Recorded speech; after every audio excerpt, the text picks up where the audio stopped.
Before we crack open tonight's cursed can of content, I just want to say a big thank you to all our subscribers, and an extra sinister shout out to the loyal members of the Sinister Elite. You legends help keep the darkness alive. If you're enjoying the stories and want to take it a step further, hit that like button, make sure you're subscribed, and consider joining the Sinister Elite by clicking that join button below. Members get access to creepy custom emojis and exclusive Sinister Elite badges that level up the longer you survive with us. It's like loyalty, but spookier. All right, lights off, headphones in, and let's summon something we'll all regret.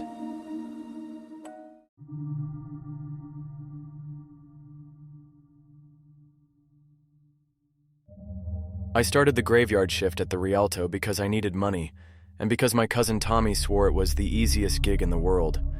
Tommy is a liar who once sold me a limited edition golf club that turned out to be a curtain rod with grip tape, but the hiring manager didn't notice the tremble in my hands or the curtain rod story on my face. She just shoved a polo at me, pointed at the sticky floors, and said, "Congratulations, you're a night person now." The Rialto sits at the edge of town like a brick mausoleum with a neon smile. "Open late," the marquee promises, humming that mosquito pitch that drills into your molars. Half the bulbs are out, so it reads, "O-N-L-E." Good enough. A flicker of orange sky reflected off the glass doors. When I pulled one open, it stuck for a second like it didn't want to let me in. Inside, the place smelled like hot corn syrup and damp carpet. Posters from movies that never quite made it were thumbtacked crooked along the hallway. A superhero with a budget mustache. A romantic comedy where both leads looked like they'd rather be anywhere else. A horror flick about a haunted yoga studio. The concessions counter was a chrome coffin with a popcorn machine bubbling like a swamp cauldron. My manager Brenda had a voice like a scratched vinyl and hair sprayed into a helmet. "You're Dale?" she rasped. "Good. You'll lock up at 3. The midnight crowd is different. Don't overthink it." "What do I do if anyone tries to sneak in?" I asked, because I'm an overthinker by nature. "You won't have that problem." She tapped a keyring against the counter, slid me a flashlight that looked borrowed from 1974, and added, "Rule sheets in the projector booth. Don't be cute. Follow it." I did the ritual. Hot dogs on their slow, funereal roll, nacho cheese heated to a temperature scientists would call reckless. The popcorn salt that makes your tongue feel like you licked a 9-volt. I mopped around the soda geyser stains. There was a battered yellow bucket in the janitor's closet with Prime written on the handle in permanent marker. The P half rubbed off so it looked like RIME. Someone had doodled a crude crown above it. The mop felt weirdly heavy, like it remembered things. I parked it quietly in the corner and told myself not to be the guy who talks to cleaning tools on his first night. The house lights dimmed at 11:58. People drifted in without opening the door. I know how that sounds, but that's exactly what it looked like. One blink, the lobby was empty. Next blink, there were shapes moving toward screen 1 like they'd always been there, like they'd been waiting. A woman in a mink coat even though it was 82 degrees outside. A teenager in a varsity jacket with a rip along the shoulder like teeth marks. A man in a fedora older than my grandfather, the hat band stained dark on one side. Nobody looked at me. Nobody bought concessions. Brenda had said not to overthink. I grabbed my flashlight and followed the river downstream. Screen 1 was the big house, the old balcony long since closed off with a chain and a laminated sign that said, "Do not enter," in a font that felt apologetic. I eased into the projector booth because I needed a second before I faced the theater full of freeloading minks and fedoras. The booth smelled like dust and hot wiring. The projector itself was newish, but the walls were covered in notes from a dozen different managers stapled on top of each other. In the middle, taped with yellowed masking tape, was the rule sheet. Rules for midnight shows. Do not sell popcorn after 12:03 a.m. If they ask for it, say the machine is cooling. Never comp a ticket for row H. Those seats are held. If a patron pays with coins dated before 1951, put them in the red tin. Do not put them in the drawer. If you hear knocking from behind the screen, do not reply. There is no door. If the film skips at 1:17, let it. It's not a glitch. Do not rewind. If someone asks you what's playing and you don't see their reflection in the candy case, say, "Trailer reel," and walk away. When the credits roll, keep your eyes on the floor. Do not make eye contact with row H. I read them twice, then a third time, because the part of my brain responsible for rational decision-making was flipping through its Rolodex and finding only the card labeled RUN. I wanted to ask Brenda if the prank had a punchline, but the projector whirred to life and the light spilled through the porthole like a clean wound. I checked the time. 12:01. Down in the auditorium, the audience arranged itself with weird, unmessy precision. Rows of heads, all facing forward. No chatter, no phones. The screen lit up with some retro house policy trailer, dancing popcorn boxes and grinning sodas telling the audience to enjoy the show. The irony wasn't lost on me. I took a breath and stepped back into the lobby, rehearsing how to say, "Machine is cooling," without sounding like I wanted to cry. That's when the woman in the mink coat glided to the counter. She didn't walk like normal people. She skimmed. She set a small coin purse down and looked just over my shoulder like there was someone behind me. "One popcorn," she said, voice soft as cellophane. I checked the clock. 12:02. Safe. Small or large? She blinked slow. "There isn't any small, dear." I nodded like obviously there wasn't, scooped a large and watched her empty the coin purse. The coins hit the counter with a sound like rain on a tin roof. They were silver dimes, actual silver, with faces I'd only seen in history books. I picked one up and felt the date prickle my fingertips. 1943. Rule 3. I found the red tin under the register, half hidden behind a busted label maker. My hands did the heavy lifting while my brain replayed the numbers. Before 1951. Red tin. Do not put in the drawer. I slid every coin into the tin, shut it, and felt the air ease. The mink woman smiled with only her lips and drifted away without touching the popcorn. She vanished into the hallway where the air was cooler, and I could suddenly hear the projector again, a steady pulse like a heartbeat. 12:04. A teenage boy in the varsity jacket approached. The rip along his shoulder was darker now. "Hey man," he said, trying on a grin that didn't want to stay. "Me and my girl are starving. Medium popcorn?" "Machine's cooling," I said, chest puffing with how professionally I was following rules. He squinted past me at the machine bubbling like a volcano exhibit at a third-grade science fair. "Looks hot." "It's a cooling bubble." He shrugged, pulled out 2 crumpled tickets and held them up. "Row H." I swallowed. "Sorry, those are held," he finished for me, and his grin slipped. "Yeah, I know." He turned away without buying anything and slipped back into the dark like someone walking into a lake. The hairs on my arms went up all at once. I checked the clock again. 1:15. Somewhere deep inside, the projector changed tone like a kettle starting to sing. Back in the booth, I watched through the porthole as the movie, a black and white something with 2 bright eyes, flickered toward the minute I'd been warned about. My mouth was dry. The screen hiccuped at exactly 1:17.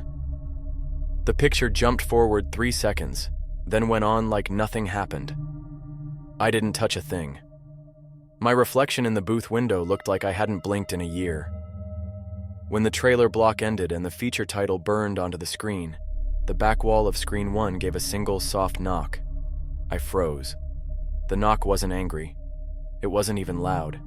It was polite, as if someone was late and didn't want to bother anyone, as if there really was a door behind the screen and they were asking for me by name. The flashlight in my hand felt suddenly heavier than it should. Down below, row H sat in perfect silence. The projector hummed. The knock came again, a little more insistent. "Don't reply," I whispered, because sometimes saying a rule out loud makes it easier to keep. I put the flashlight down so I wouldn't do something stupid like shine it into the dark. The third knock landed, soft, patient, closer, and I heard it clearly this time. 3 precise taps, and then a fourth, Lazy tap, like a finger trailing off. The sound of someone who knew you'd answer eventually. I didn't. But my phone buzzed in my pocket with a text from an unknown number. Open up.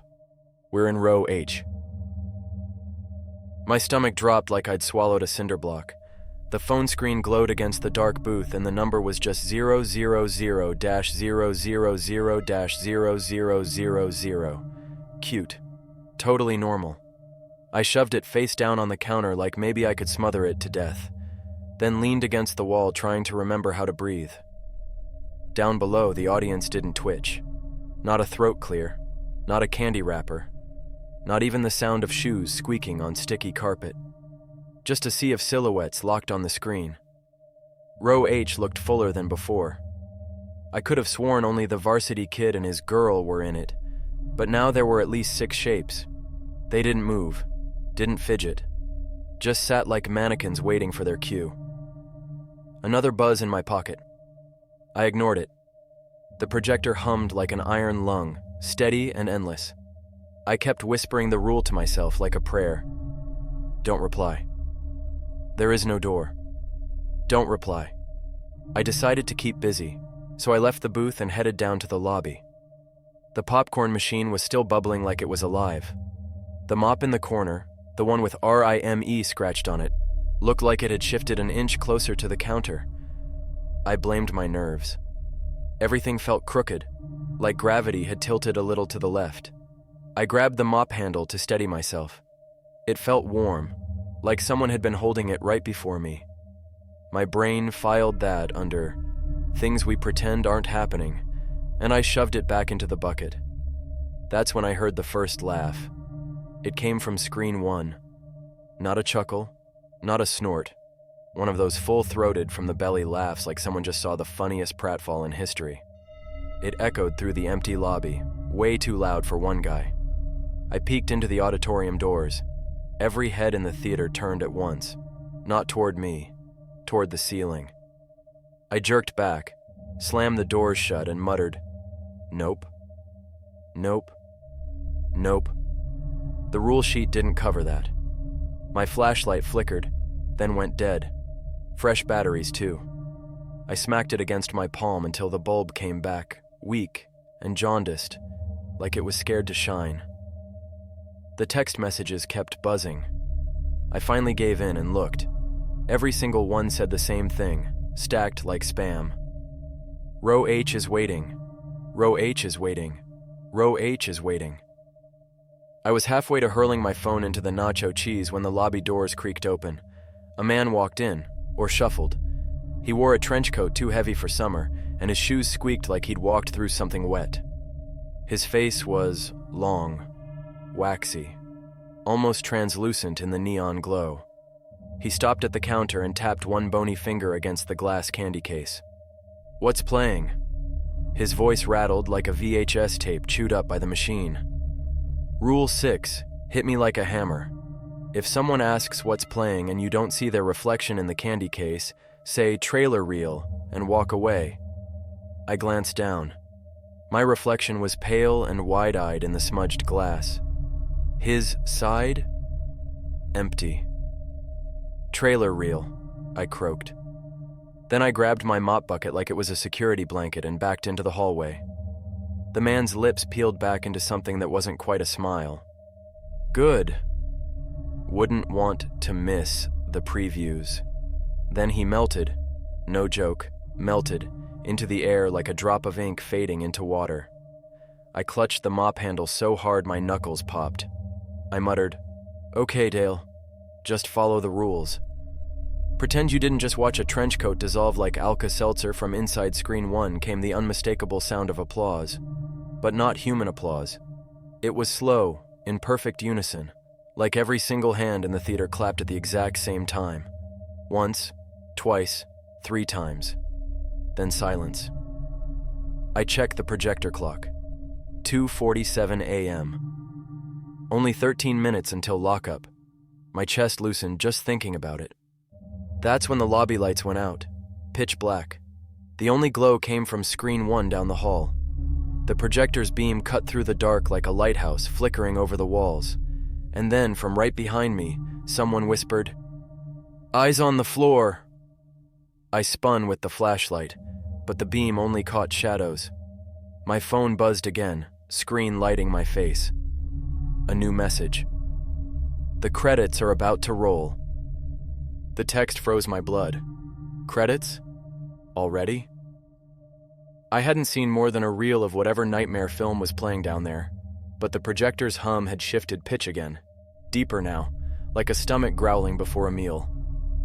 I knew the rule. When the credits roll, keep your eyes on the floor.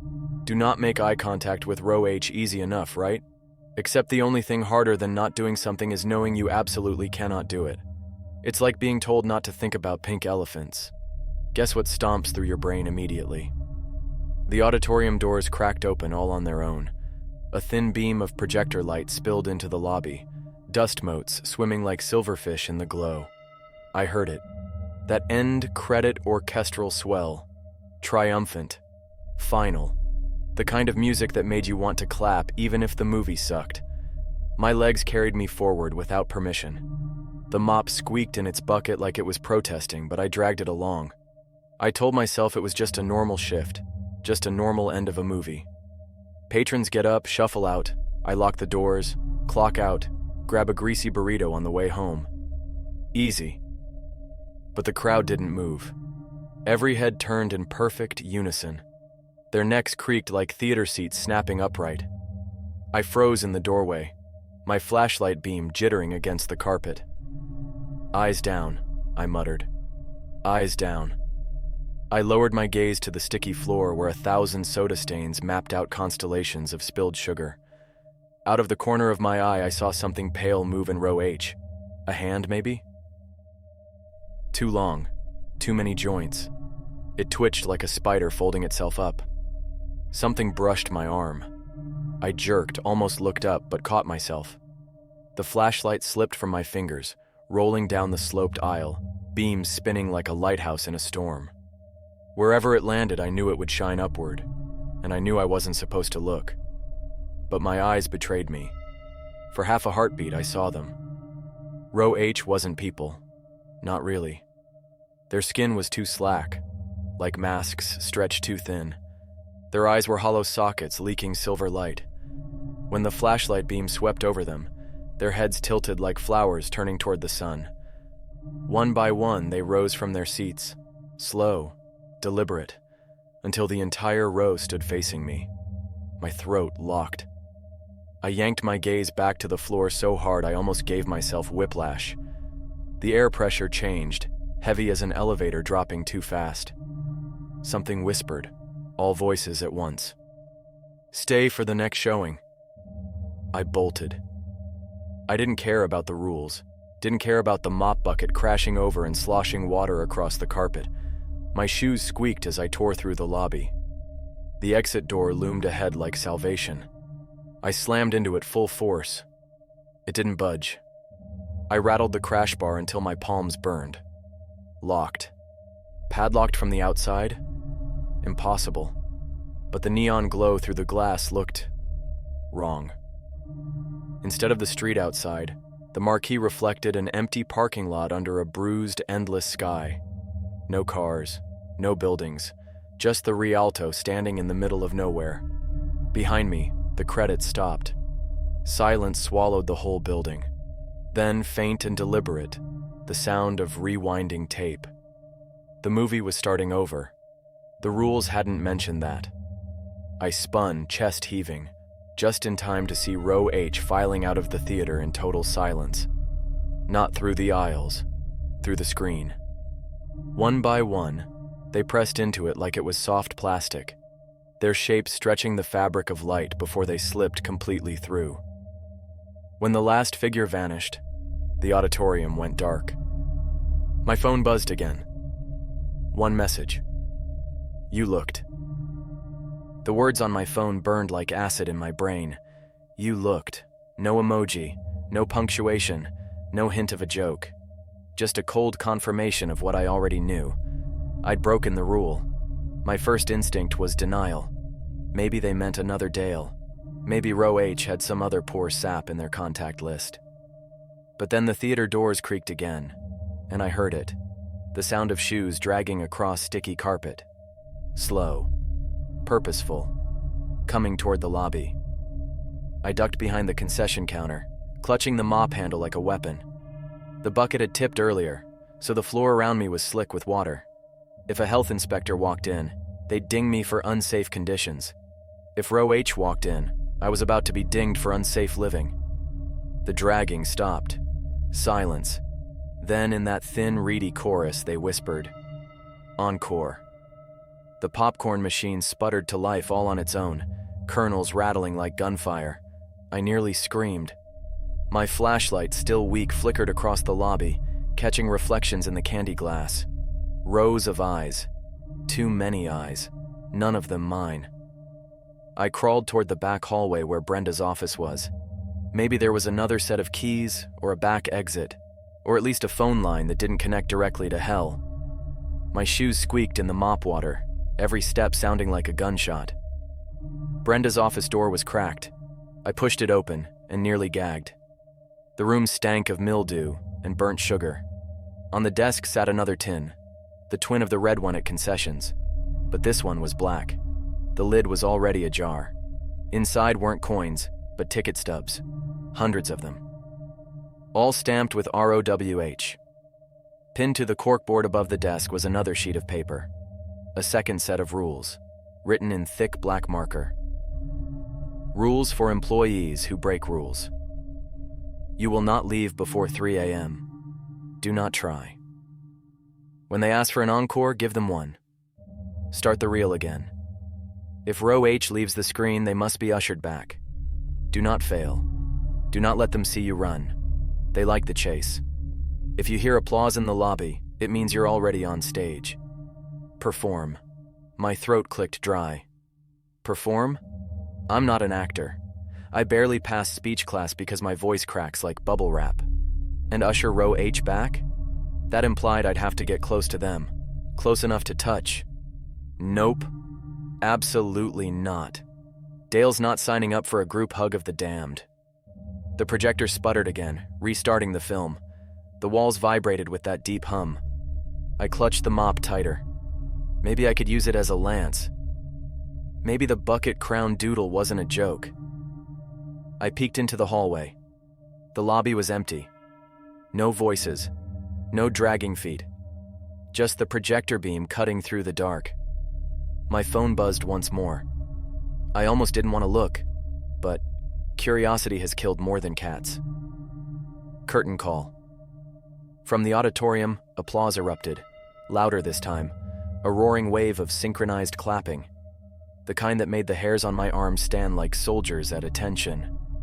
And then, a voice boomed from the speakers. Not the movie, not the projector. Something else had patched into the sound system. "Ladies and gentlemen," it said, smooth and velvety like an old-time announcer. "Let's welcome our newest performer, Dale." Spotlights snapped on in the lobby, blinding me. The audience was gone from their seats. They were here now, filling the lobby, filling every inch of space except the glowing circle of light where I stood, mop in hand like the world's worst one-man show. They clapped in unison. They didn't stop. The announcer's voice purred. "Dance for us." They boxed me in like a living wall. No, not living. Present. Too present. Row H surrounded me in their moth-eaten coats and cracked varsity jackets, their waxy faces glowing faint with projector light. They clapped in perfect rhythm, every beat slapping my chest like a defibrillator. "Dance!" The announcer's voice crooned through the ceiling speakers. "Dance, Dale. Look, I've done a lot of embarrassing things for money. Sang karaoke at my cousin's wedding stone cold sober. Got dunked in a tank at a county fair while wearing a tutu. But dancing for ghosts? That wasn't in my playbook. Still, rule number 5. If you hear applause in the lobby, it means you're already on stage. Perform. So I did the only dance I knew. The please don't kill me shuffle. Little sidesteps, a weak spin, a mop twirl like it was my partner. I looked like a dad at a barbecue trying to impress teens. Row H clapped faster, louder. They leaned in closer, their two long fingers twitching like they were itching to join in. I thought, maybe if I keep this up, they'll let me go. Maybe the rule just wanted me to humor them until 3 o'clock. Then the announcer's voice dropped low. Bigger, grander, bleed for it. Excuse me? Bleed for it? That's not in the employee handbook. The lights above flickered, and when they came back on, Row H had instruments. I swear on my grandma's meatloaf, they were holding violins, trumpets, even a grand piano that hadn't been there before. But the instruments weren't right. The violin bows were strung with hair. The trumpet's bell pulsed like flesh. And when the pianist struck a chord, it sounded like bones snapping. The clapping stopped. The music started. I couldn't stop moving. My feet weren't mine anymore. They tapped and spun, my body jerking like a marionette. Sweat poured down my back. I gripped the mop like it was a dance partner, spinning it, dipping it, pretending I had rhythm. Row H laughed, not like an audience, but like predators amused their prey could try to fight back. The announcer whispered again, silk over static. Encore, Dale. Encore. I collapsed to my knees, my lungs burned. My legs twitched like they'd been wired to a car battery. The mop clattered beside me, its crown doodle staring up. I muttered, not dying in a movie theater. Not like this. My obituary will not say death by jazz hands. Then, mercifully, the projector clicked. The reel snapped free. The beam cut off. The music shrieked and died. Instruments sagged to the floor, dissolving into sludge. Row H froze, mid-clap, mid-smile. The announcer's voice hissed, not yet. Not done. The clock above concessions chimed 3 a.m. And just like that, gone. The lobby was empty, the lights steadied. My knees gave out completely, and I sprawled on the sticky floor, gasping like a fish. The mop lay across my chest, heavy, warm, almost comforting. Like it was saying, you made it, buddy. Barely, I dragged myself upright, shoved the mop back in its bucket, and staggered to the exit. This time, the crash bar gave way. The doors yawned open onto the parking lot. Cars, streetlights, civilization. Like nothing had been wrong. Except my phone buzzed one last time. A new text. See you tomorrow, star. I should have quit right then. Any sane man would have hurled the polo in the trash, torched the mop, and hitchhiked to the nearest fast food gig where the worst you face is a fryer burn and a kid asking for extra ranch. But the thing about me? Rent doesn't care about ghosts. The next night, I came back. The Rialto loomed the same, neon buzzing O-N-La-E, like it was winking at me.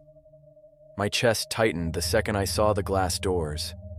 Part of me hoped Brenda would be waiting, tell me last night was a hazing ritual, hand me a crisp 20 for surviving. But the lobby was empty. No Brenda. No explanation. Just the smell of buttered nightmares and soda syrup. I trudged into the projector booth, telling myself I'd just sit up here until 3, maybe nap behind the reel. Then I saw the rule sheet. Different handwriting this time. Fresh tape. Rules for the star. You belong to the midnight show. Attendance is mandatory. If the projector fails, you carry the reel. The audience may approach. If they ask for an autograph, sign it. Don't read what you write. Keep dancing until the curtain call. Curtain call never ends. My knees buckled. Mandatory? Belong? Curtain call never ends? I wanted to laugh, but it came out like a sob. I muttered, nope. Nope, Dale's not doing this. Dale's taking his mop, and Dale's walking. Except the mop wasn't in the booth. It was in the aisle of screen 1, propped upright like a microphone stand. The auditorium was full. Every seat, not just row H.